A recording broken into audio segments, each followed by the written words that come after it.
Amados e queridos irmãos, mais uma vez aqui um vídeo, agora desta feita para falar sobre as 7 igrejas. Vamos resumir para ficar um vídeo bem curto, para não ficar muito longo, né? Então o livro de Apocalipse, capítulo 2, começa com a carta à igreja de Éfeso. Escreve ao anjo da igreja que está em Éfeso, e isso diz: o que tem à sua destra as 7 estrelas e que anda no meio dos 7 castiçais de ouro. Eu conheço as tuas obras, o teu trabalho, a tua perseverança, que não pode suportar os maus. E puseste à prova os que se dizem ser apóstolos, não são. Tu achaste mentirosos. Sofreste, tens paciência, trabalhaste pelo meu nome e não te cansaste. Tenho, porém, contra ti que deixaste o teu primeiro amor. Lembra-te, pois, de onde caíste, arrepende-te, pratica as primeiras obras, pois, senão, brevemente virei a ti, tirarei do seu lugar o teu castiçal, se não te arrependeres. Tens, porém, isso, que odeia as obras dos nicolaítas, as quais eu também aborreço. Quem tem ouvidos, ouça o que o Espírito diz às igrejas. Ao que vencer, dar-lhe-ei comer da árvore da vida que está no meio do paraíso de Deus. Né? Vamos começar aqui pela igreja de Esmirna. São 7 igrejas, né? Eu vou resumir aqui a parte anterior, porque os irmãos que provavelmente vão ver este vídeo já são cristãos, sabem que João está na ilha de Patmos, né? Pagando pena, está preso, né? Por ter cometido o crime de pregar o evangelho. Né? Então, para eles era crime, como é em alguns países hoje, né? Do Oriente, como Síria, Arábia Saudita, Iraque, etc. Então João está ali preso, no final já da sua carreira, e ele é agraciado com a visão, ele vê o Senhor, e depois ele é arrebatado e tem toda a revelação do Apocalipse. Mas, aí, quando Jesus aparece aqui no capítulo 1, ele ouviu uma voz por detrás dele, não é? E quando ele se virou para ver, não é? Ele ouviu a voz do Senhor dizendo: isto que tu vês, escreve num livro, envia às 7 igrejas que estão na Ásia. Quais são as 7 igrejas? Né? Éfeso, Esmirna, Pérgamo, Tiatira, Sardes, Filadélfia e Laodiceia. Aí ele se virou para ver, e ele viu o Senhor com os cabelos brancos como a lã, como a neve, olhos como o chão de fogo, seus pés como latão reluzente, e tinha a sua destra. Interessante é que ele estava, não é, no meio dos 7 castiçais de ouro. Né?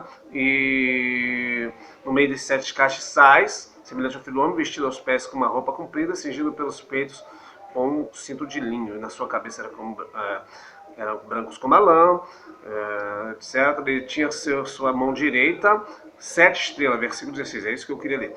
E ele tinha na sua destra 7 estrelas, da sua boca saía uma espada aguda de 2 fios, seu rosto era como o sol, como resplandece.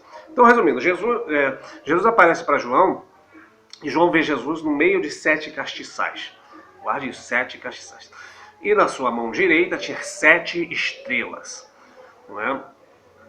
Após João ter esta visão, ele caiu como morto. O Senhor toca nele e fala: não temas, sou o primeiro e o último, tenho a chave da morte, a chave do inferno. E ele olhou para o meio daquela visão que ele estava vendo, não é? E ele vai falar no verso 20, ele vai começar a explicar o mistério das 7 estrelas que visto na minha destra e dos 7 castiçais de ouro. As 7 estrelas são os anjos das 7 igrejas, e os 7 castiçais que vi são as 7 igrejas. Aí ele começa a falar a carta, ditar a carta a qual nós acabamos de ler de Éfeso, não é? Bom, em primeiro lugar, existe uma linha aí que interpreta de forma errônea, dizendo que estas cartas aqui significam as eras da igreja. Não é? E eu não sei de onde que eles tiraram essa ideia, né? Porque da Bíblia não é. Não tem como eles fundamentarem essa tese, isso é uma tese, né? Eu creio que as cartas que estão aqui, elas foram para aquelas igrejas da época, né? As igrejas que estavam na Ásia, que existiram realmente, não é? De Éfeso mesmo, você vai ver no livro de Atos, vai ver a carta aos Efésios. Mas, irmãos, uma coisa mais interessante é que alguns teólogos, eles dizem por aí que essas cartas foram escritas para mostrar as eras da igreja. Então Éfeso é a primeira parte da igreja, depois foi vindo outra época e tal, foi vindo até chegar nos nossos dias, que é a época de Laodiceia. Eu não sei de onde que eles tiraram isso, eu vou mostrar pela Bíblia que essa tese está totalmente errada. Para mim é uma heresia dizer isso. Porque assim como Paulo ele escreve cartas, né, aos Gálatas, que serviu para a igreja da Galácia, e hoje é uma preciosidade a carta aos Gálatas, todo cristão deveria ler para entender o que é a graça, né, a diferença da graça e a lei, etc. Então o livro aos Gálatas não foi só para aquela época, né? Ele foi para aquela época, estou um pouco resfriado, só Jesus não cansa. Foi para aquela época e é para os dias de hoje, não é? Assim como Coríntios, Romanos e as cartas também do Apocalipse, é escrito para aquela época e é escrito também para os dias de hoje. Né? Louvado seja o nome do Senhor. Então a carta à igreja de Éfeso, Jesus ele escreve para aquela época e para hoje. Então todas as cartas, as 7 cartas, são para aquela época e são para hoje. Estão valendo até hoje. Tá? Só que agora no sentido espiritual. Ok? Assim como hoje, aquela carta aos Gálatas, aos Romanos, ou Filipenses, Colossenses, não é para uma igreja específica, e sim para toda a igreja na terra. Tá? As 7 cartas também é para todas as igrejas na terra. Umas igrejas vão estar igual Éfeso, outros cristãos vão estar igual Esmirna, outros vão estar igual Sardes, outros vão estar igual Filadélfia, e outros vão estar como Laodiceia. Dizer que as 7 cartas era para aquela época que hoje nós somos Laodiceia, é uma heresia tão tremenda que chega a ser até pecado, considero eu. Por quê? Porque se você for para a carta de Esmirna, você vai ver cristãos ali que estariam morrendo por amor da palavra. Esses crentes aqui de Esmirna eram muito fervorosos, não é? E eles iam morrer pela palavra. Tem como você chamar o crente de Esmirna de crente Laodiceia, que estava morto? Não. Então tem como você chamar os crentes que estão na Síria, no Iraque, na Arábia Saudita, no Egito, sendo decapitados, chamar eles de Laodiceia, já que eles têm tanto fervor que estão morrendo por amor da palavra, estão sendo fiel até a morte. Ok? Então isso é injustiça, é até um pecado. Então, sendo assim, hoje existe crente como Esmirna. Só estou dando só essa pincelada aqui para a gente começar. Então, partindo vamos dizer assim, do entendimento de que estas cartas foram para aquela época e é para o dia de hoje, e não tem nada a ver com datas, épocas. Hoje é a data de Laodiceia, né? Antigamente era a data não sei de quê. Isso é mentira, tá? A Bíblia toda ela serviu para aquela época, serviu no decorrer do curso da história da igreja e serve todas elas para os dias de hoje. No decorrer desse vídeo e do próximo, você vai ver que você conhece pessoas desse jeito, conforme vai ser falado nessas 7 cartas aqui, né? Então todos nós estamos enquadrados nessas 7 cartas, porque 7 é o número da perfeição, é o número de plenitude, ou seja, todas as igrejas que você conhece, todas, onde tiver 2 ou 3 reunidos em nome do Senhor Jesus, estou falando da igreja cristã, aqueles que creem em Cristo como seu único Salvador, todas essas igrejas, elas estão encaixadas aqui, elas são enquadradas, tá? Não tem como escapar, não importa se você é batista, metodista, universal, não importa se você é Assembleia, Deus e Amor, não importa qual denominação, esquece a tua placa. Congregação, cristão no Brasil, não importa. Adventista, se você assistir esses vídeos todos, você vai ver que você será enquadrado. Você pode até negar, pode até comentar embaixo alguma coisa contrária, mas no teu coração, você sabe que Deus vai falar contigo. Não vai ter para onde escapar. Então, carta, para começar, a carta de igreja de Éfeso. Ao crente de Éfeso, primeira coisa também que eu quero falar aqui é o seguinte: cada vez que Jesus ele começa a falar uma carta, né, ele começa a falar em uma carta, ele vai falar acerca de coisas que está no coração daquele anjo e que está acontecendo no seio daquela igreja. Para quê? Para que o anjo que está recebendo uma carta, ele possa falar realmente é de Deus mesmo, porque estes segredos estão no meu coração e são coisas que realmente estão acontecendo aqui. Então ele vai tocar em assunto que aparentemente você pode achar que não tem nada a ver, mas está falando de assunto concernentes àquele anjo da igreja. São coisas que têm a ver, tá? São coisas que têm a ver com aquela igreja. Por exemplo, a igreja de Filadélfia é uma igreja santa, que espera o arrebatamento. E o Senhor vai dizer, isto diz o santo verdadeiro. Né? Por quê? Porque eles tinham santidade, então aquilo vai falar diretamente ao coração deles. Eles dependiam do Senhor abrir portas para a pregação da palavra, de trabalho em todos os sentidos. Eles confiavam naquele que tinha a chave de Davi, que é Jesus. Então Jesus vai falar assim, isto diz aquele que tem a chave de Davi, que fecha ninguém abre, abre ninguém fecha, como quem diz. A igreja de Filadélfia, ela confia em mim para abrir todas as portas, em todos os sentidos. Ele não faz a coisa de qualquer maneira, ele depende de mim. Ele é como Paulo, né? E segue Romanos 8,14, sendo guiado pelo Espírito Santo, não fazendo as coisas conforme quer, mas sim conforme Deus, ele vai abrindo as portas. Então, amados irmãos, partindo desse princípio, vamos pegar aqui a igreja de Éfeso. Ele começa falando, escreve a igreja que está em Éfeso, isso diz aquele que tem a sua destas 7 estrelas, que anda no meio de 7 castas de ouro. Em primeiro lugar, ele fala, diz aquele que tem na sua destas 7 estrelas. Nós vemos no verso 20 que as 7 estrelas são 7 anjos das igrejas. Então Jesus está falando para os anjos da igreja, isso diz aquele que tem os anjos da igreja na mão dele. Tá? Então você, crente de Éfeso, você está na minha mão. E ele vai falar, e anda no meio dos 7 castiçais de ouro. Ou seja, castiçais são as igrejas, mas isso diz aquele que tem na sua mão direita os anjos da igreja e anda no meio das igrejas. Jesus anda no meio das igrejas, tá? Talvez você não saiba disso. Quando Jesus disse que onde estiver 2 ou 3 reunidos em meu nome, ali estou presente, ele está falando isso, ele está presente e ele anda no meio das igrejas. Não significa que andar possa também significar que ele está concordando com tudo aquilo que acontece. Mesmo porque você vai ver várias outras cartas aqui, ele vai estar repreendendo nessa aqui mesmo. Então o fato dele estar presente não significa que está concordando com alguns procedimentos de algumas pessoas. Tá? Então vamos começar por aí. Então ele tem na sua mão direita os 7 anjos. No vídeo vai parecer que é a mão esquerda, tá? Mas essa mão aqui é a direita. Ele tem os 7 anjos na sua destra e anda no meio das igrejas. Tá? Não existe igreja que Jesus não anda. Jesus anda em todas. Ele pode não estar aprovando, tá? Mas não significa que ele não esteja andando, porque ele acompanha a sua igreja de perto, tá? Porque onde tiver até mesmo vamos dizer assim, uma igreja que nós consideramos errada, como você vai ver várias vezes aqui, várias heresias, coisas acontecendo contrariamente, mas Jesus estava lá por amor aos seus escolhidos. Então nós vamos ver aqui que Jesus anda no meio de 7 castiçais de ouro, né? E isso é importante dizer, porque na verdade você vai ver aqui mais para frente, que este anjo de igreja, ele tinha uma igreja, né? Quem é o anjo da igreja, né? Talvez você possa perguntar.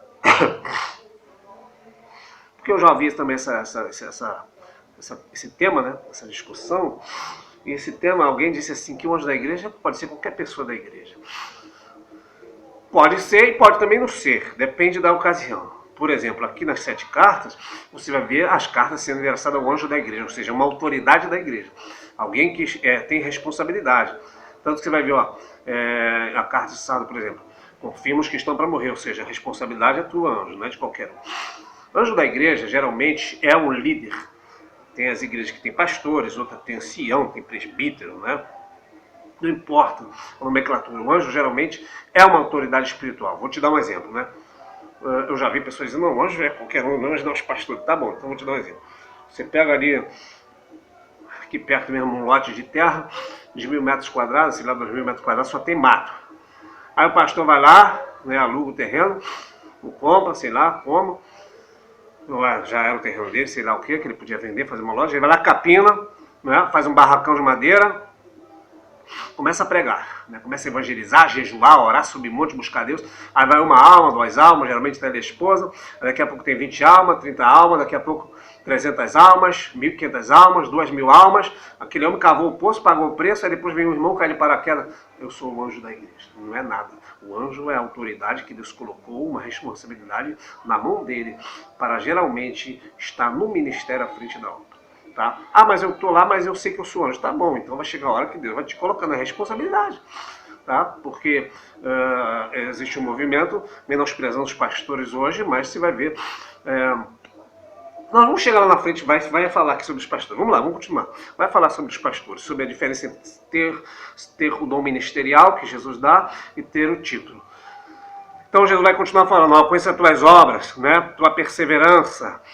Não pode suportar os maus, puseste às provas aqueles que se dizem apóstolos e não são, tu achaste mentirosos, sofreste, tem paciência, trabalhaste pelo meu nome e não te cansaste. Então nós vemos aqui que ele pôs à prova os que se dizem ser apóstolos, mas não são. Por quê, irmãos? Já nessa época, não é? E a carta serve até para hoje, quando fala apóstolo, né, que é uma palavra que está em grego, não é? Vai falar das lideranças, aqueles que se dizem ser apóstolos, pastores, presbíteros, não são mentirosos. E ele pôs à prova. Como é que se põe à prova um homem para saber se é de Deus ou não? Não é? Você pode ver em vários ângulos. O primeiro ângulo é não crer em todo espírito, mas provar se os espíritos são de Deus. Né? E aí Jesus, se você for manso e humilde, Jesus vai te revelar se ele é um homem de Deus ou não. Se a pessoa for soberba também, a pessoa ficará enganada. Porque geralmente as pessoas que vão atrás desses homens, tá, estão todos dois errados. Tanto o apóstolo como aquele que ouve. Por quê? Porque esses supostos apóstolos e pregadores, principalmente da prosperidade, eles atraem muitas pessoas E são pessoas que estão indo atrás daquilo que realmente elas querem dinheiro, elas querem casa, elas querem carro, elas não querem Jesus. Porque quem quer Jesus, Jesus tira de lá. Tá? Da heresia, da prosperidade. Então esses falsos apóstolos, em primeiro lugar, o crente de Éfeso, o anjo da igreja, ele pôs a prova.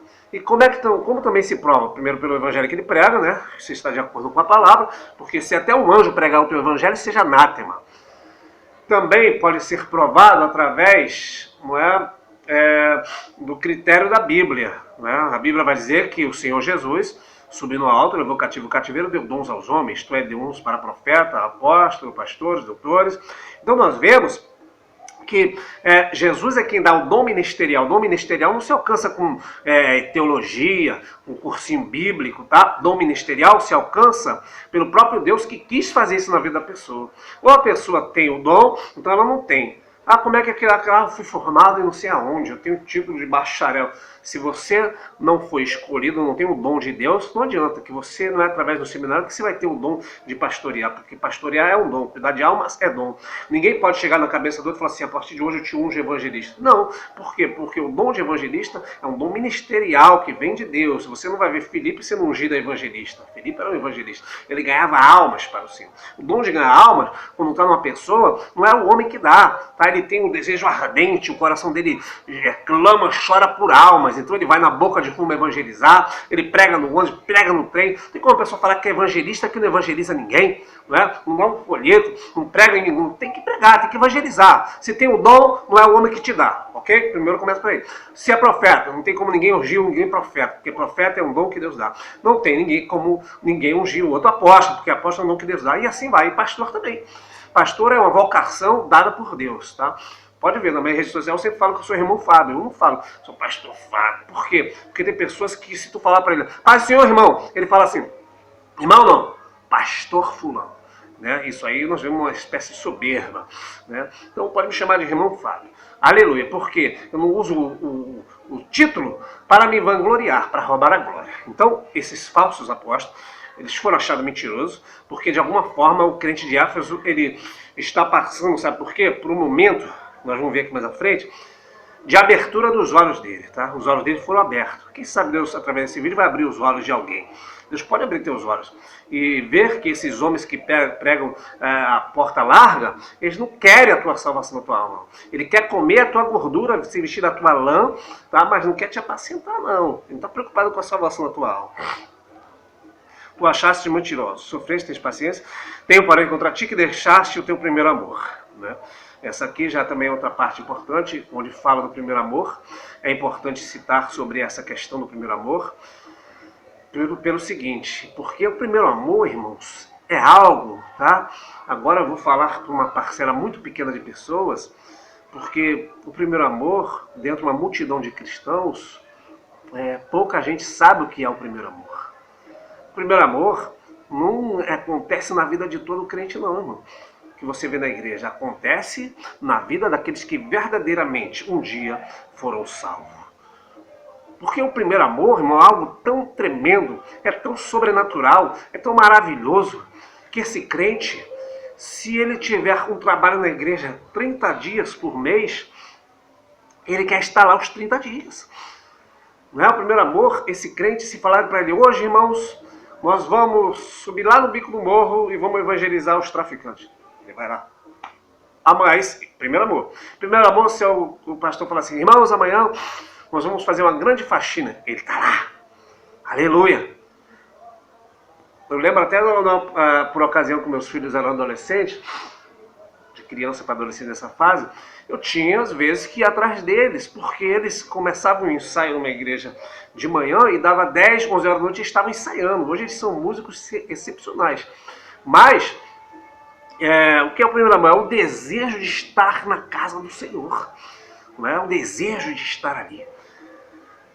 E por que eu estou falando isso? Porque eles eram assim, são assim até hoje, eles querem estar envolvidos em tudo. Então o crente de Éfeso, ele tinha um dia este primeiro amor, ele tinha obras que agora não tinha mais. Um exemplo, A pessoa quando está no primeiro amor, ela fala, ô Glória, hoje tem culto. Ela já começa de manhã a vibrar, hoje tem culto. Ela vai pro culto, Deus fala comigo. Ela está no primeiro amor. Quando acaba o primeiro amor, quando esfria, e Jesus disse que por se multiplicar a iniquidade o amor de muitos ia se esfriar, quando esfria esse primeiro amor, a pessoa está na igreja e ela diz assim, poxa vida, não acaba logo este culto, eu quero ir para casa ver o Fantástico. Ela não está com a mente no culto, não é? Eu lembro que eu participava de uma igreja que o culto começava, se eu não me engano, nas quinta-feiras, começava cerca de 3 horas da tarde e acabava meia-noite. Essa igreja existe até hoje, não é? Essa igreja é muito conhecida aqui no Rio de Janeiro.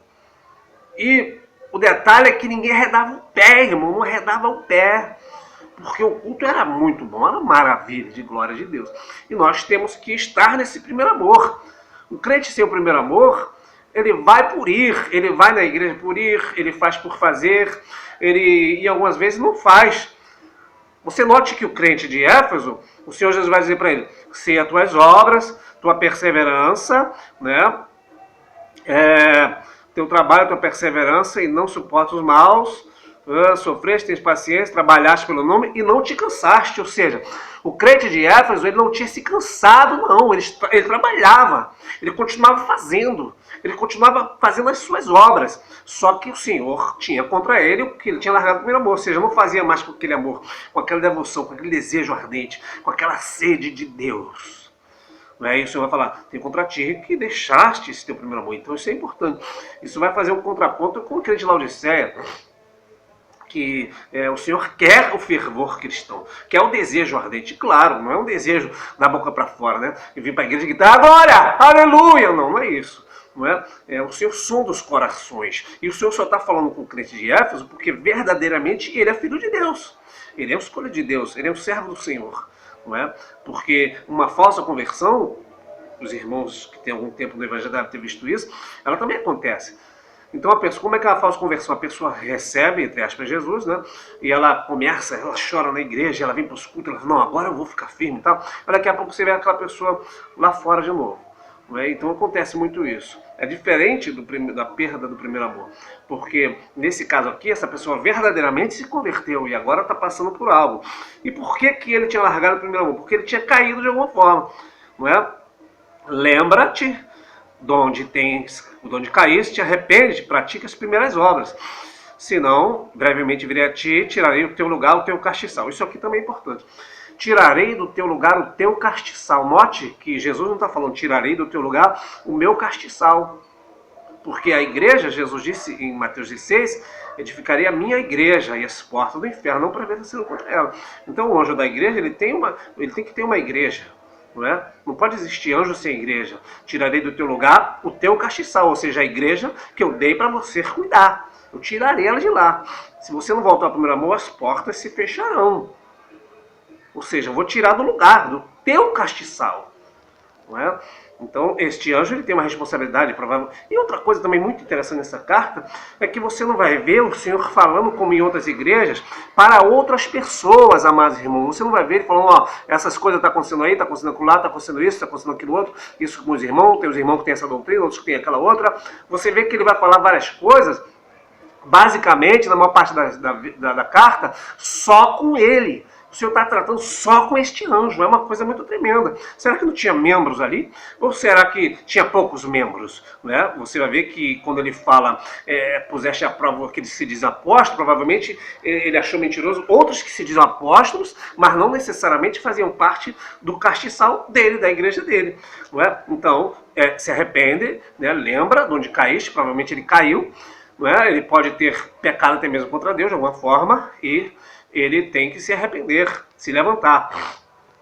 Aí ele vai continuar falando, tens porém isso que odeias as obras dos nicolaítas, a qual também eu aborreço. Interessante, irmãos, que também os nicolaítas não significa que participavam da igreja dele. Ele provavelmente ele aborrecia, ele tinha repulsa por aquilo. Vai ter igreja que tem as obras dos nicolaítas, não é? E que é aceito. Existe duas linhas, vamos dizer assim, pelo menos que eu conheço, sobre essa questão dos nicolaítas, que é umas que dizem que nicolaítas é uma seita que surgiu vindo de um dos 7 diáconos, Nicolau. Ele fundou uma igreja que aceitava o pecado sexual entre as pessoas. Pode até ser, não vou dizer que não é. Mas, pesquisando o nome Nicolaitas, né, no grego, já que o Novo Testamento foi escrito em grego, você vai ver que Nicolaitas significa destruidores de pessoas, ou destruidor de homens, de almas, de povos. Então, quem seriam os destruidores de povos que João está vendo a visão, né, mas que o crente de Éfeso, ele aborrece, ou seja, que odeia esse tipo de pessoas chamado Nicolaitas, conquistador de povos, destruidor de povos, não é? A pior coisa que tem, irmãos, é a questão do evangelho que não salva, não é? Porque ele faz a obra de Satanás, é um ministro de Satanás que veio para roubar, matar e destruir. Então os Nicolaitas, eles tinham uma doutrina que destruía almas, conquistava as almas para destruir. Eu acredito que os Nicolaitas, ele está também associado a esses falsos apóstolos, tá? Que conquista muitos povos não para a salvação da alma, tá? Porque o pastor de verdade, que não é Nicolaita, ele vai conquistar almas não para si, mas para Jesus, não é? Ele vai procurar fazer com que essa pessoa largue o pecado, não aceite o divórcio, não é? Não aceite a fornicação, não aceite coisas que, em vez de trazê-la para a santidade, afasta esta pessoa da santidade e, consequentemente, afasta de Deus. E a Bíblia diz, seguir a paz e a santificação, sem a qual ninguém verá a Deus. Então, os Nicolaitas são destruidores de povos, tá? Destruidores são pessoas que conquistam povos, não para a salvação, mas para aquela grande massa de pessoas não entrarem no céu porque estão visando apenas lucros, aquilo que pode arrancar. Mas o Senhor Jesus vai arrancar essas almas de lá. Aleluia. E para fechar aqui, de forma resumida, a igreja de Éfeso, quem tem ouvidos ouça o que o Espírito diz às igrejas: ao que vencer, dar-lhe-ei de comer da árvore da vida que está no meio do paraíso de Deus. Note que tem um porquê o Senhor Jesus falar isso para ele, né? Tem um porquê. Porque essa questão da árvore da vida, nós vamos ver aparecer lá em Gênesis, quando Adão peca contra Deus e Eva. E aí, o que Deus diz? Para que ele não coma da árvore da vida e viva eternamente, vamos expulsar ele do paraíso. Expulsou, foi colocado ali um varão com a espada de fogo desembainhada. Muito bem, mas por quê? Será que Deus não queria que Adão e Eva vivessem eternamente? Deus até queria, mas eles não podiam viver eternamente na condição de pecador, que agora eles eram pecadores. Antes de cometer o ato em si, de comer da árvore da ciência do bem e do mal, eles têm vida eterna, eles falam com Deus toda tarde, né? Eles não têm noção do tempo, né? Eles iam viver, nunca envelhecer, nunca morrer. Mas uma vez que eles pecaram, eles foram expulsos do paraíso, não é? E, consequentemente, o Senhor Jesus vai falar, para que ele não coma da árvore da vida. E o Senhor Jesus vai falar a mesma coisa aqui para o crente de Éfeso. Ao que vencer, dar-lhe de comer da árvore da vida. Provavelmente, esse irmão aqui, por algum motivo, ele se sentia privado do direito da árvore da vida, ou da vida eterna. Então o Senhor Jesus aqui ainda vai brilhar uma esperança para ele, dizendo, ao que vencer, dar-lhe de comer da árvore da vida. Seria mais ou menos a mesma coisa que Deus dissesse para Adão lá atrás. Adão, tu pecou, tu desobedeceu, tu foi por um caminho que eu falei que não, mas se tu vencer, se tu fizer o que é reto, tu vai comer, né? Já que também o Senhor matou um animal para vestir ele de pele, se tu vencer, tu vai voltar a comer da árvore da vida. Porque se você for em Apocalipse 22, você vai ver que foi visto lá a árvore da vida, né? E esse crente que vencer, ele vai comer da árvore da vida, né?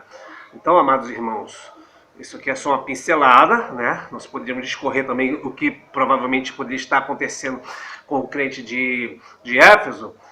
Só apenas uma observação, o crente de Éfeso, o que poderia ter feito ele perder o primeiro amor? Nós vimos que Pedro, ele quando está com Jesus, digamos assim, que ele tem o primeiro amor. Pedro, onde Jesus vai, ele vai. Pedro está, Jesus vem por cima da água, ele vai de qualquer jeito. Ele é um crente muito doido, Pedro é muito doido, eu gosto de Pedro. Claro, por não estar convertido, né, tinha essas falhas. Mas Pedro tinha um grande amor e um zelo muito grande, ao ponto dele oscilar. Por exemplo, quando ele vai ser preso, ele vai pegar a espada, o zelo tão grande, ele vai falar, eu vou matar um se tocar em Jesus, eu vou matar um. Hein? Seria como nos dias de hoje que alguém tivesse armado, e falar assim, eu vou dar tiro em vocês se vocês pegarem Jesus. É claro que Pedro não mirou na orelha da pessoa.